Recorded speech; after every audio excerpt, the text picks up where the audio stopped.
The topic that I will be talking about is all about blockchain overview and substrate. This is the goal of blockchain, from trust to the truth. This is very kuan kanang famous nga quote or popular nga quote in sa world sa Web3. No, they are really trying to convert this word trust to the truth. And later on, as we proceed sa ato ang discussion, hopefully I will be able to deliver and you will be able also to understand this quote here. Anong ingana ang iyahang from trust to the truth. So let's talk about innovation. So the first thing that comes up in my mind when we talk about innovation, because we are all web developers.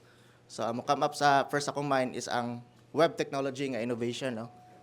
And I think this was already discussed a couple days ago, no? Kato na ay Web3, Web2, Web1, gidiscuss to ni Sir C, di ba? And kato siya, iyang discussion, it's more about of kanang definition na to siya sa iyahang what is Web3, what is Web2, mga But sa ako ang case, this is all about kuan kanang sa technical aspect or kaning mga use cases na gigamit during that web 1, web 2. So, web 0. I don't know if there is a term web 0, but this is one of the things that was discussed sa PBA, no? Pag last January kato naka-attend mi dito. Even sila sila kabaw if na by term na web 0. But tungod because of Gavin Wood, who is the co-founder of Ethereum and the founder of Polkadot, siya ang nag-coin sa word nga Web3. And starting that kuan sa pagsugod paggawas gid sa Web3, namurag na trace back siya ba. So mo na napurma ang Web2, Web1 hantod naabot sa Web0. So kana no. Sa Web0, during this time, people were just using telegraph, telephone, and kana siya, users transmit their data or information peer-to-peer, and cryptography is not that really used that time because during this time, ang nagamit sa cryptography kay ang mga militaries raman. So, every time mag-communicate ang mga militaries sa ilang base to another base, na sila device, and ang kanang data nga mapasa gikan sa ilahang kuan, encrypted na siya, and they are using cryptography that time. So, muna siya sa Web 0. And then, Web 1. So, this is the time of the introduction of always-on servers. Still mostly peer-to-peer, but cryptography more often, but not that really present that time. During this time, this is the typical Web 1, kanang HTML, CSS, nga na lang ba. Users will just have to kanang view lang sila sa web page without interacting into it. And ang cryptography is not that really implemented. Naara siya sa tawag ani kanang naara siya sa server or sa web app na part na side. So, this is very kanang broad nga discussion, but I don't have to discuss all of those. Just kuan lang kanang review. And then the Web 2, this is one of the this is the modern karon, no? We are using Web 2 technology na karon, no? So this is the time where the introduction of digital services with rich state which is also administered by service provider. So who are these service provider? Something that is naa siya kanang central authority. No, for example, like Facebook, like Instagram, mga ana. So sa Facebook, ang we have to put data sa ilaha, and naigiingon rin. However, users must place faith in the service provider. So this is the time nga kita mo trust ta sa atong service provider sa atong data nga atong gihatag sa ilaha. Mo trust ta sa atong data privacy, sa atong data security. And cryptographic guarantees are about interactions with the service provider, not peers. So ang cryptography naara siya sa service provider nga part, no? Wala gid siya ingon sa mga users. So sa image below, example, we have the users login or even kanang mga registration or any kanang perform mo kanang CRUD, PROD, and then once you submit your data, there is a sort of like an API which is dito gi-process sa server, and then i-store sa ilahang database. So this is very common, and this is kanang mao ni siya ang current karon na ang Web 2 technology. So people rely on digital services every day. They are inescapable and valuable. So like I said, Twitter, Instagram, Facebook, even journalism and sources. And of course, banks. We have to trust the banks since sila may central authority na murag mo govern sa atong kuan ba sa atong mga ipanghatag or wala gihatag kanang murag gibilin sila atong money ba. Now, we have to trust them sa atong transactions nga atong gi-perform sa ilaha. So this is just an example of trust, no? So to users on Twitter, so let me read this one for you. Trust that we are seeing information from the same database, and trust that if a tweet is from this user, then that user wrote that tweet. So trust that others see our messages as from us. So trust that the messages we see are the messages that users wrote, and trust that we are interacting with the applications as equals. So trust, no, with salig ra gid ta sa kuan sa Twitter sa atong gibutang na data sa ilaha.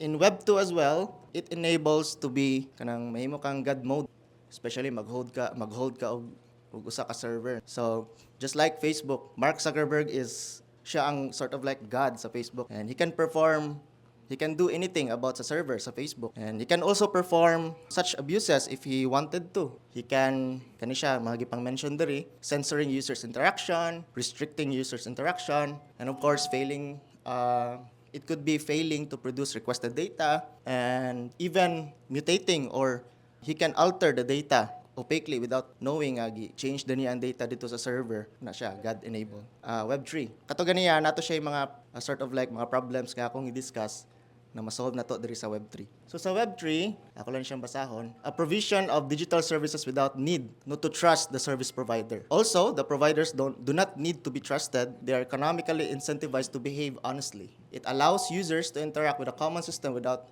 trusting any intermediaries. So sa Web3, you don't need to trust, because we all know that Web3 it's all about decentralization. Later on, you will be able to understand nganong ingana ang setup, decentralization, nganong ingana ang iyahang murag concept niya ba sa Web3. In Web3, you don't also need to put your information, or kanimo sa Web2 na mo gitawag og KYC, no? Know your customer, or kanang as long as mag-send kag information, ma-store silang server, then they can manipulate na sa imong mga data. But here in Web3, you only need a kanira siya wallet address. Basta sa Web3, you only need a private key or private sort of like, basta nakakay ka ng address, wallet address, and kung nakakay wallet address, kibaw ka sa imong mga mnemonic phrase, these are the mnemonic phrase, kibalo ka sa imong, kana siya sa imong wallet, then you can interact now with the system sa blockchain nga application. By the way, if you have any question, please feel free lang to ask. Let's talk about blockchain. Ang blockchain, na siya'y 6 kabok desired properties. Number 1 is that it has to be permissionless. Anyone should be able to access and interact with the system. Anyone pwede maka-interact without restriction, without kanang mga bawal or ngayana. So anyone, you can do anything sa blockchain. Blockchain, it has to be authentic as well. Users should have credible expectation about the messages they see, regardless on the platform that messages are on. So, whatever imong i-encode dito sa blockchain, whatever data nga imong i-put dito sa blockchain, dapat mao gina nga data. It cannot be altered, it cannot be changed, it cannot be deleted. Kung unsay data nga imong gi-type diha, dapat mao pud to ang musod sa blockchain. Then, behavior as well. The system should behave as expected, even if the system operators do not. So, for example, like smart contracts, since smart contracts are very kanang transparent, you can see the code. Kung unsay makita nimo sa contract, mga logic nga gipang-perform diya sa code sa smart contract, mao sad gyud ang ma-execute. And then of course, privacy. You cannot be a blockchain without cryptography. Users should have credible expectation about what information they give up about themselves. So because of cryptography, kana magkanaa kaning kuan privacy. And of course, finality. Users should be able to form credible expectation about when the state transition is final. Ang data nga imong gi-encode pasulod sa blockchain, that has to be final and it cannot be deleted, it cannot be altered or changed. It is there and then forever na siya. Hindi na siya mausab. And lastly, blockchain, it has to be unstoppable. Yes, which means that no one can stop you kung mag-build ka imo ang own blockchain. No individual actor, company, state, coalition should be able to degrade any of these properties. So that's why one of the examples is that you cannot kill Bitcoin. I just heard that government from other countries, they're really trying to kill Bitcoin. But bisag kung saan nila patay sa Bitcoin, di gyud nila mapatay. Because in blockchain, in Web3, anyone can be a server. Like what we have discussed ganiha katong about sa decentralization, mo na siya nakapa-decentralize no sa Web3. Anyone can be a server. It could be si sir, ko ma'am, pwede ka maghimog server. Now, as long as naay usa ka server na magdagan within the network, buhi gid imong blockchain application. So, shared history. So, blockchain is all about a shared history. So, I'm gonna skip this part because sa next nga slide, dito na to may ba ang anong shared history ang blockchain. So, blockchain is just a state machines. To those of you here are kanang computer science, I think you're pretty familiar with unsa ning state machine, no? So, sa blockchain, you have the state transition, and that state will become the state 2. New state. Correct, sir? New state. This is example muna siya example na sa state machine. We have, for example, kaning switch. We have, ang first state is on, and then you apply some transition, which is the toggle, and then a new state, mahimo na siyang off. And then toggle na pod, mahimong on, and so on and so forth. And then until mahimo siyang history. So, each state, kay na siya different nga kuan kanang story ba, no, unique story and unique mga implement kani siya kay example na nato nga kuan, pero actually ang usa ka state is lain-lain gyud na siya og form of data. So kana siya in different, kumbaga lain-lain kag story ba. So yan, later on kuan na ninyo nigabot na to sa state machine gyud niya. So like this one, this is a state machine example, no, digital cash. So sa state 1, we have Alice and Bob. Si Alice, naa siya $5, siyang note 1. And then, sa note 2, si Bob, naa siya $10. And then Alice decided to spend. He gave her $5 to Bob. So that's why, ang state 2 karon, nawa si Alice. Okay, na zero naman iyang kwan. So, nahimo na siyang, si Bob, na siya $5. And then sa note 2, na siya $10. Ang transition, kay mo na siya kanang spend. Mura o something like ledger. More siya ledger o accounting ba. Shared story of the state machine. So if we agree on the starting state, which is katong ganiya, state 1, or also known as the genesis state, if we also agree of the history of transition, then we must agree on the current state. So if we agree on the state 1, then history of transition, which is the spend, then we must agree on the state 2. What is blockchain really all about? So blockchain can be thought of in 3 parts. Number 1 is that it has to be kind of state machine and shared history and some general agreement, which is the consensus.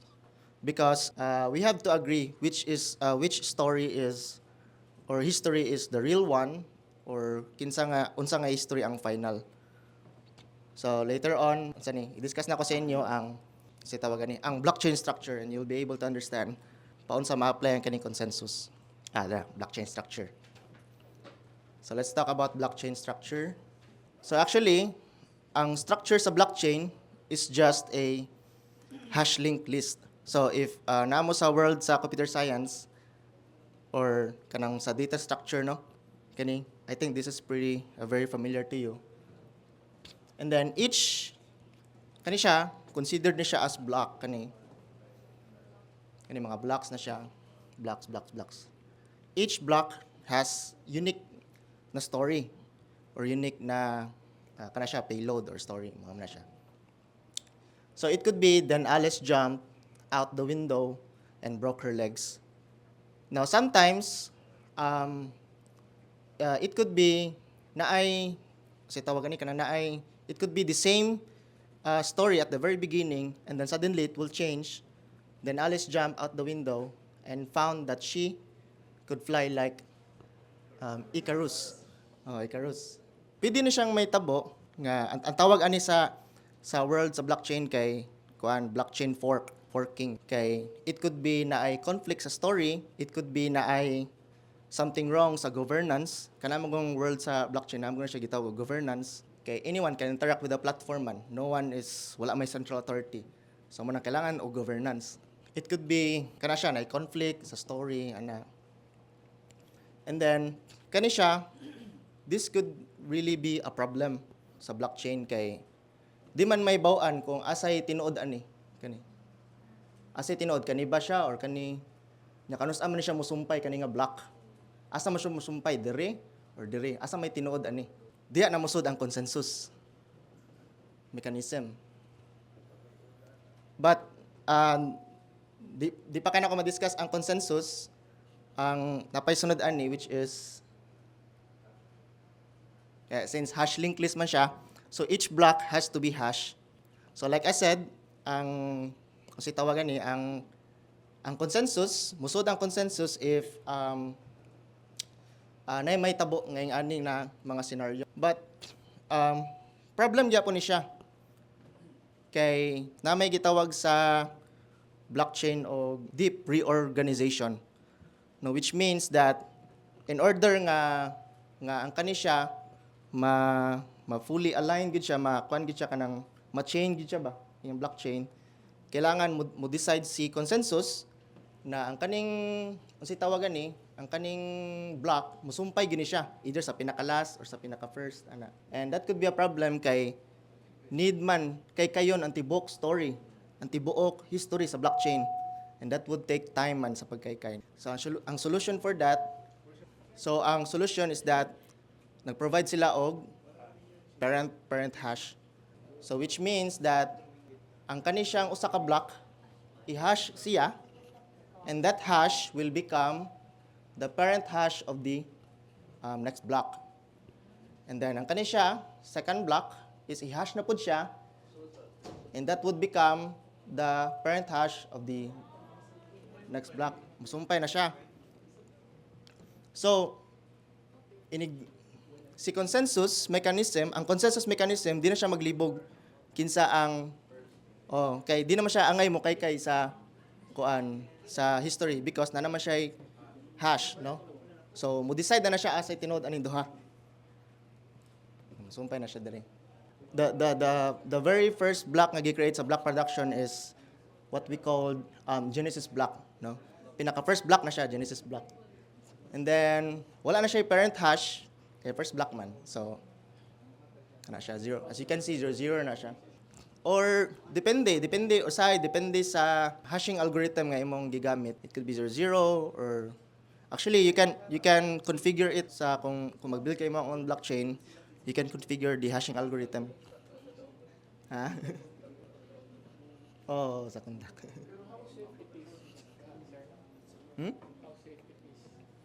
Ang blockchain? How safe it is?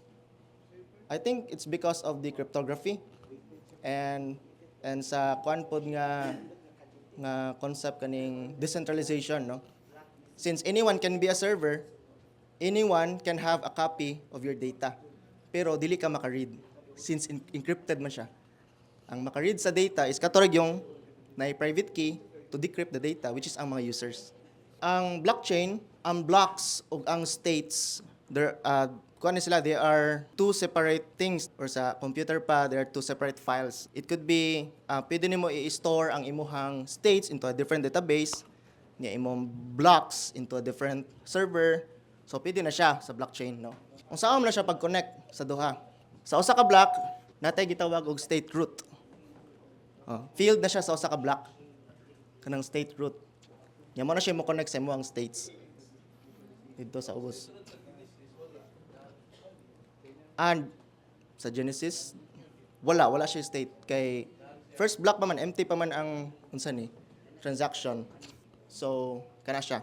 And the very first state nga ma-create niya, we call it Genesis state.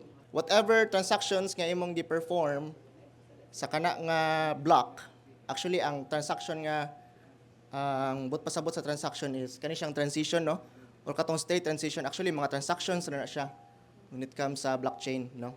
For example, transfer. So kung mag-transfer ka, for example, Alice to Bob, and that kana si Alice ug Bob, ang data na niya dito na save sa state. Sa state na siya, dili na siya sa block.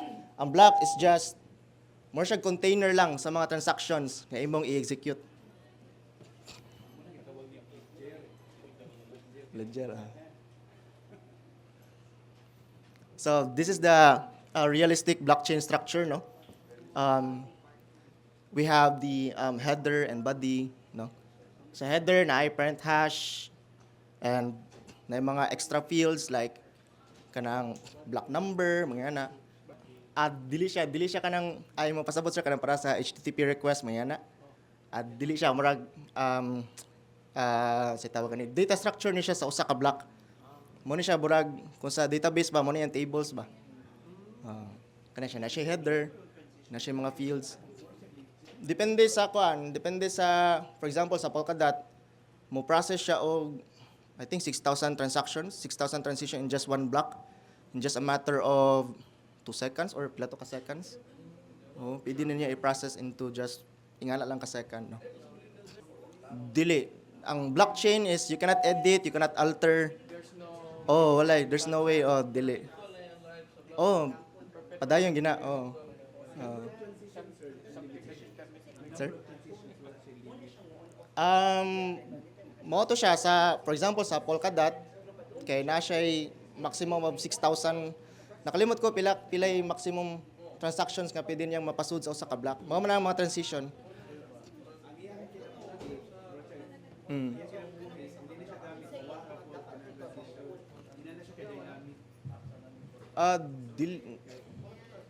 Dili sir. Ma-execute gina siya. Di na siya mawa. Kung naay new nga transaction or transition nga musud, adto na siya musud sa second block kung mapuno na ay imong first block. Adto na siya musunod. Sunod na siya dito. Dako jud kay sir.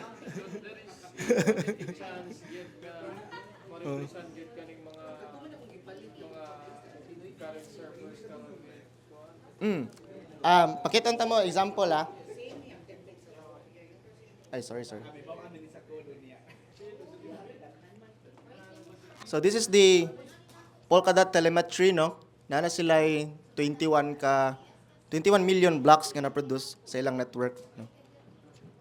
And mo ni akong giingon that anyone can be a server, mo ni siya ang mga server nodes, no? Kailangan nimo ni hot doon kani tanan og patay para mapatay gyud ang tibuok Polkadot, no? As long as na usa magdagan dia buhi gining Polkadot. And currently naa sila pila man ni kabuok. Na sila 1,842 ka server nga nagdagan. Then walay nakaibaw kung asa ni gibutang kanina mga server. It could be sa laing country, it could be sa laing planeta, no? Walay nakabaw kung asa gi satellite. Walay nakaibaw. So manang wala jud makapatay sa blockchain.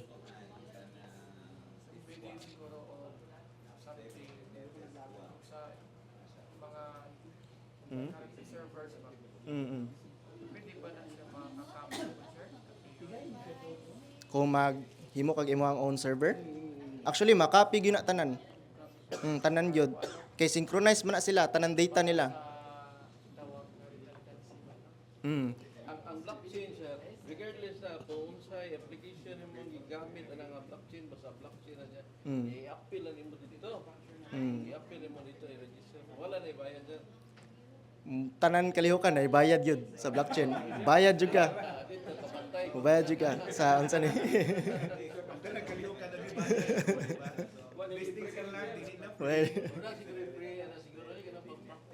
Naay gitawag og testnet. Pwede ta makaset up og testnet.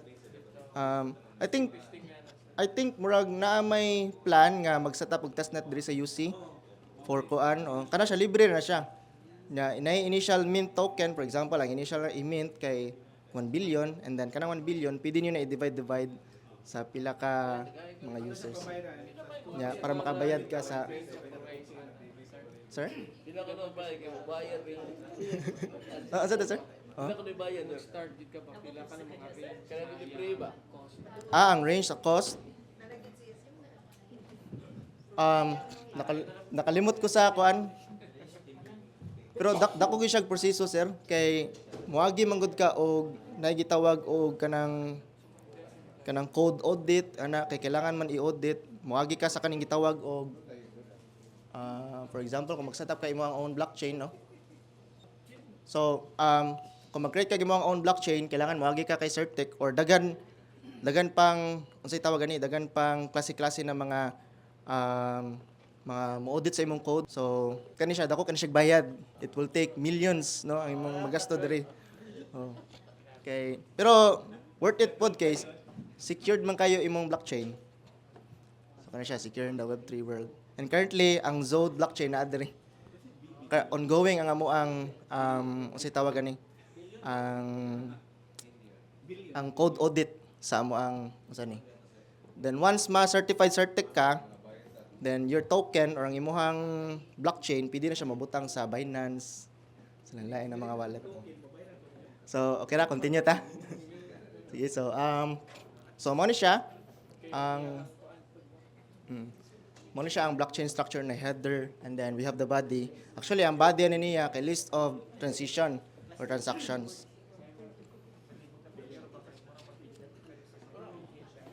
So, if you are really familiar with Rust, no?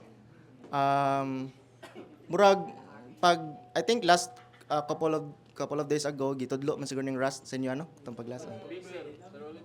Sir Oliver. So, mao ni siya ang realistic na sa Substrate, no, nga framework. Later on ako muna ipakita sa iyo unsa ni Substrate framework.